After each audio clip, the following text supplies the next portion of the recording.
Hi everyone, welcome back to Weight Loss Naturally with Devi. So చాలా మంది weight loss journey start చేస్తారు, కానీ మధ్యలోనే కొంత కన్ఫ్యూజన్లోకి అయితే వెళ్తారు. ఎందుకు అంటే వెయిట్ లాస్ స్టార్ట్ చేసిన తర్వాత మన వెయిట్ స్కేల్ పైన నెంబర్ మారుతుంది, కానీ బాడీ షేప్లో ఎటువంటి మార్పు రాలేదు. రీజన్ ఏంటి? ఈ పాయింట్ దగ్గర చాలా మంది కన్ఫ్యూజ్ అవుతున్నారండి. సో ఈరోజు మన వీడియోలో ఫ్యాట్ లాస్కి వెయిట్ లాస్కి డిఫరెన్స్ గురించి తెలుసుకుందాం. వెయిట్ లాస్ అంటే బాడీలో ఉన్న వాటర్, మజిల్, ఫ్యాట్ అన్నీ కలిసి తగ్గటం. మనం ఒకరోజు ఉపవాసం ఉన్నా, అదే మన మీల్స్లో మనం తినే ఆహారంలో కార్బోహైడ్రేట్స్ని కట్ చేసినా కూడా మన బాడీలో ఉన్నటువంటి వాటర్ వెయిట్ అయితే తగ్గుతుంది. అందుకే మనం వెయిట్ స్కేల్ మీద నిల్చున్నప్పుడు నెంబర్ తగ్గి కనబడుతుంది, కానీ ఫ్యాట్లో ఎటువంటి మార్పు ఉండదు. సో అదే ఫ్యాట్ లాస్ అయ్యామనుకోండి, మన బాడీలో ఆల్రెడీ స్టోర్ అయినటువంటి ఫ్యాట్ బర్న్ అవుతుంది. అప్పుడు బాడీ షేప్లో మార్పు వస్తుంది. మనం వెయిట్ లాస్ అయితే బాడీలో ఫ్యాట్ తగ్గదు కాబట్టి మన బాడీ షేప్లో ఎటువంటి మార్పు కనపడదు. అదే ఫ్యాట్ లాస్ అయ్యామనుకోండి, బాడీలో ఉన్నటువంటి ఫ్యాట్ బర్న్ అవుతుంది కాబట్టి మన బాడీ షేప్లో చేంజ్ కనబడుతుంది. మన వేస్ట్ సైజ్ అంటే మనం వేసుకున్నటువంటి బట్టల కొలతలు మారతాయి, మన ఫేస్ గ్లో అవుతుంది, ఎనర్జీ లెవెల్స్ గెయిన్ అవుతాయి, కాన్ఫిడెంట్గా ఉండగలుగుతాము. సో మెయిన్ వెయిట్ లాస్కి ఫ్యాట్ లాస్కి డిఫరెన్స్ ఇదేనండి. సో అందుకే ప్రతి ఒక్కరి ఎయిము కూడా ఫ్యాట్ లాస్ అవ్వాలి, కానీ వెయిట్ లాస్ కాదు. స్కేల్ మీద నెంబర్ మారటం కాదు, బాడీ షేప్లో చేంజ్ రావాలి. మరి ఈ ఫ్యాట్ లాస్ అవ్వాలంటే ఏం చేయాలి అనేది నేను మీకు ఇప్పుడు ఈ వీడియోలో నేనైతే క్లియర్గా మీకు చెప్తాను. వీడియో కొంచెం లెందీ అయినా ఎక్కడ స్కిప్ చేయొద్దండి. సో ఎండ్ వరకు వాచ్ చేయండి. డెఫినెట్గా మీ బాడీ మంచి షేప్లోకి మారుతుంది. సో బాడీ చక్కటి షేప్లోకి రావాలి అంటే ఫ్యాట్ లాస్ అవ్వాలి. మరి ఎటువంటి ఫుడ్ని తీసుకోవాలి? మనం తీసుకునేటువంటి ఫుడ్ బ్యాలెన్స్డ్గా ఉన్నప్పుడు మన బాడీలో ఫ్యాట్ బర్న్ అవుతుంది. బ్యాలెన్స్డ్ ఫుడ్ అంటే మన మీల్ ప్లేట్ ఎలా ఉండాలి అంటే ఒక 40% కార్బోహైడ్రేట్స్, ఒక 30% ప్రోటీన్, ఒక 30% ఫ్యాట్, హెల్దీ ఫ్యాట్ అయి ఉండాలండి. వీటితో పాటు మైక్రోన్యూట్రియంట్స్ మన ఫుడ్లో డెఫినెట్గా ఉండాలి. మీరు ఎన్నిసార్లు అయితే ఫుడ్ తీసుకుంటారో అన్నిసార్లు కూడా ఇలా బ్యాలెన్స్డ్ వేలోనే మన మీల్ ప్లేట్ అయితే ఉండాలి. సో ఇక్కడ గుర్తుపెట్టుకోండి, వెయిట్ లాస్ అంటే తక్కువ తినడం, ఫ్యాట్ లాస్ అంటే బ్యాలెన్స్డ్గా తినడం. తక్కువగా తిన్నాము అంటే మనం శరీరంలో బరువు తగ్గుతుంది, బ్యాలెన్స్డ్గా తిన్నామంటే మన శరీరంలో ఫ్యాట్ బర్న్ అవుతుంది. సో ఇది మాత్రం చాలా బాగా గట్టిగానే గుర్తుపెట్టుకోండి. ఓకే, సో మరి బ్యాలెన్స్డ్ ఫుడ్ని ఎలా మనం తీసుకోవాలి అంటే మన మీల్ ప్లేట్ బ్యాలెన్స్డ్గా ఉండాలి అని తెలుస్తున్నాం.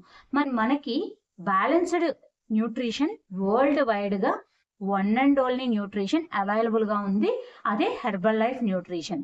హెర్బల్ లైఫ్ న్యూట్రిషన్ ఫార్ములా 1 షేక్ని మనం మార్నింగ్ బ్రేక్ఫాస్ట్లోను నైట్ డిన్నర్లోను తీసుకున్నాము అంటే ఇంకా మనం ఆలోచించక్కర్లేదు. డెఫినెట్గా అది 40% కార్బోహైడ్రేట్స్తో, 30% ఫ్యాట్స్, 30% ప్రోటీన్తో విత్ మైక్రోన్యూట్రియంట్స్తో మనకి డిజైన్ చేసి ఇచ్చినటువంటి ఫుడ్. సో బ్యాక్ ఎండ్లో మనకి చాలా మంది డాక్టర్స్, న్యూట్రిషనిస్టులు, పిహెచ్డి హోల్డర్స్ మనకి బ్యాలెన్స్డ్ ఫుడ్గా డిజైన్ చేసి ఇచ్చినటువంటి ఫుడ్ వెల్నెస్ కోచ్ ద్వారా పర్సనలైజ్ చేయించుకుని దాన్ని తీసుకోవడమేనండి. సో పర్సనలైజ్ ఎందుకు చేయించుకోవాలి అనేది కూడా మన బిఫోర్ వీడియోలో నేను ఎక్స్ప్లెయిన్ చేశాను. ఈ వీడియో కింద డిస్క్రిప్షన్లో ఆ లింక్ కూడా ప్లేస్ చేస్తాను, ఒకసారి క్లియర్గా వాచ్ చేయండి. బ్రేక్ఫాస్ట్ అనేది కింగ్ లాగా ఉండాలి అంటారు. కింగ్ సైజ్ అంటే ఓ పెద్ద పళ్ళెం పెట్టుకుని, పళ్ళెం నిండా ఫుడ్ పెట్టుకుని ఓ మండి మీల్ స్టైల్లో చేయటం కాదండి. బ్రేక్ఫాస్ట్ అనేది బ్యాలెన్స్డ్గా ఉండాలి అంటే మన మీల్ ప్లేట్లో ఇప్పుడు మనం చెప్పుకున్నట్లు అన్ని మైక్రోన్యూట్రియంట్స్, మ్యాక్రోన్యూట్రియంట్స్ ఉండవలసిన వేలో ఉన్నప్పుడు మాత్రమే అది బ్యాలెన్స్డ్ ఫుడ్ అయింది.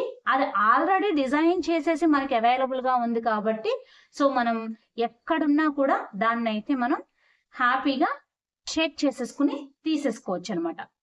సో ఇలా మనకి హెర్బల్ లైఫ్ న్యూట్రిషన్ ని తీసుకుంటూ స్నాక్ తీసుకునే అలవాటు ఉన్నటువంటి వాళ్ళు స్నాక్స్ ని తీసుకుంటూ, అంటే లైక్ బ్యాలెన్స్డ్ స్నాక్స్ అండి, ఎలా ప్రిపేర్ చేసుకోవాలి అనేది మన రెసిపీస్, మన ఛానల్లో వచ్చే రెసిపీస్ లో మీకు నేను చూపిస్తున్నాను. సో ఆ లింక్స్ ని కూడా నేను డిస్క్రిప్షన్ లో ప్రొవైడ్ చేస్తాను, చూడండి. అదే విధంగా లంచ్ లో మన మీల్ ప్లేట్ ని మనం బ్యాలెన్స్డ్ వేలో ఎలా డిజైన్ చేసుకోవాలి అనేది కూడా మనం నేర్చుకోవాలండి. మీకు మీ weight loss naturally with Devi so always available గా ఉంటుంది. మీ మీల్ ప్లేట్ ని బ్యాలెన్స్డ్ వేలో ఎలా డిజైన్ చేసుకోవాలో నేను మీకు నేర్పిస్తాను. మీ స్నాక్స్, మీరు మిడ్ డే స్నాక్స్ తీసుకున్నా, ఈవినింగ్ స్నాక్స్ తీసుకున్నా, అది ఎలా బ్యాలెన్స్డ్ గా మీరు డిజైన్ చేసుకోవాలో నేను నేర్పిస్తానండి. సో నా మొబైల్ నెంబర్ ని కూడా నేనైతే ఇక్కడ ప్లేస్ చేస్తాను, కాంటాక్ట్ చేయండి. డెఫినెట్ గా మీరు హెల్దీగా ఫ్యాట్ లాస్ అవడానికి నేను మీకు సపోర్ట్ చేస్తాను. అండ్ దీంతో పాటుగా మనకి మెయిన్ 80% మన బాడీలో ఫ్యాట్ తగ్గడానికి 80% న్యూట్రిషియస్ ఫుడ్ అయితే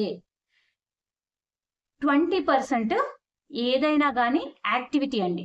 అంటే మీరు వాకింగ్ చేసిన, జాగింగ్ చేసిన, ఇంకేదైనా వర్కౌట్లు చేసినా, లేదు యోగా చేసినా డెఫినెట్ గా 20% అయితే చాలా ఇంపార్టెంట్ అండి. మన డైలీ లైఫ్ స్టైల్లో మనం ఇంటి నిండా పనులన్నీ చేసిన, చాలా ఎక్కువ మన డే యాక్టివిటీ ఉన్నప్పటికీ ఎర్లీ మార్నింగ్ ఎంటీ స్టమక్ తో మనం చేసే యాక్టివిటీ అనేది మన బాడీలో ఫ్యాట్ ని రెడ్యూస్ చేసుకోవడానికి చాలా ఎక్కువ ఇంపాక్ట్ చూపిస్తుంది. అండ్ నేను సజెస్ట్ చేసేది అయితే యోగా అండి. యోగా మనకి మన పూర్వీకుల నుంచే యోగాసనాల ద్వారా బాడీని చక్కటి షేప్ లో ఉంచుకోవడానికి మనకి అధ్యయనం చేసి ఇవ్వబడింది. సో సింపుల్ గా చేయగలిగేవే breathing, Surya Namaskaras and twisting asanas. ఇవి గన మనం రెగ్యులర్ గా చేసామంటే మెటబాలిజం ఇంప్రూవ్ అవుతుంది, మన బాడీలో ఫ్యాట్ బర్న్ అవుద్ది. సో గుర్తుపెట్టుకోండి, 20% మాత్రమే మనకి వర్కౌట్ అనేది సపోర్ట్ అవుతుంది. 80% మనం తీసుకునే ఫుడ్ ఏదైతే ఉందో ఆ ఫుడ్ లో మన మైక్రోన్యూట్రియంట్స్, మ్యాక్రోన్యూట్రియంట్స్ ఉండేలాగా బ్యాలెన్స్డ్ గా డిజైన్ చేసుకోవాలి. ఈ రెండింటితో పాటు అంటే 80% న్యూట్రిషన్, 20% యోగా అనేది పర్ఫెక్ట్ కాంబినేషన్. సో దీనితో పాటుగా మన బాడీకి ప్రాపర్ గా వాటర్ ని ఇస్తూ ఉండాలండి. వాటర్ ని ప్రాపర్ గా ఇచ్చినప్పుడు మాత్రమే మన బాడీలో ఉన్నటువంటి టాక్సిన్స్ రెడ్యూస్ అవుతాయి, అంటే బయటికి పోతాయి, మలినాలన్నీ క్లీన్ అవుతాయి. క్లీన్ అయినప్పుడు మనం తీసుకుంటున్నటువంటి ఆహారం మనకి వంట పడుతుంది. వంట పట్టినప్పుడు మాత్రమే మనం ఏ రిజల్ట్స్ అయినా నోటీస్ చేయగలుగుతాం. సో వాటర్, యోగా, న్యూట్రిషన్ అన్ని కూడా ఒకదానితో ఒకటి ఇంటర్లింకింగ్ ఉన్నాయి మన బాడీకి. ఇవన్నీ కూడా మనం సక్రమంగా చూసుకున్నప్పుడే మన బాడీలో ఫ్యాట్ బర్న్ అవుతుంది, మన బాడీ షేప్ లో చేంజెస్ అయితే వస్తాయన్నమాట. సో ఫైనల్లీ మీ ఎయిమ్ స్కేల్ మీద నెంబర్ తగ్గటం కాదు. మీ ఎయిమ్ ఎనర్జీ లెవెల్స్ గెయిన్ అవ్వటం, బాడీ షేప్ లో చేంజెస్ రావడం, అండ్ మన ఫేస్ లో గ్లో రావడం, మనలో కాన్ఫిడెన్స్ డెవలప్ అవడం. ఇది మన aim. So finally weight loss మన గోల్ కాదు, ఫ్యాట్ లాసే మన గోల్. ఓకే, సో ఇలా మీరు ఫాలో అయ్యారంటే బాడీలో ఫ్యాట్ ని చాలా ఈజీగా తగ్గించుకుని బాడీని మంచి షేప్ లోకి తీసుకొచ్చుకోవచ్చు. సో దానికి మీ వెయిట్ లాస్ న్యాచురల్లీ విత్ దేవి ద్వారా వెయిట్ లాస్ న్యాచురల్లీ టిప్స్ ని అండ్ రెసిపీస్ ని, యోగా అలా మీరు ఛానల్లో ప్రతి వీడియో ద్వారా మీరు పొందవచ్చు. సో అందరం కలిసి హెల్దీగా ట్రావెల్ చేద్దాం. సో ఈ జర్నీలో మీ సపోర్ట్ మన ఛానల్ని లైక్ చేయటం, షేర్ చేయటం అండ్ సబ్స్క్రైబ్ చేసుకోవడం. అప్పుడే అండ్ ప్రతి వీడియో యొక్క నోటిఫికేషన్ మీకు రావడానికి పక్కన ఉన్న బెల్ సింబల్ని కూడా క్లిక్ చేయండి. డెఫినెట్గా మీ బాడీ ఫ్యాట్ బర్నింగ్లో నేను హెల్ప్ చేస్తాను అండ్ బాడీని మంచి షేప్లోకి మీరు టర్న్ చేసుకోవచ్చు. All the best friends. By by.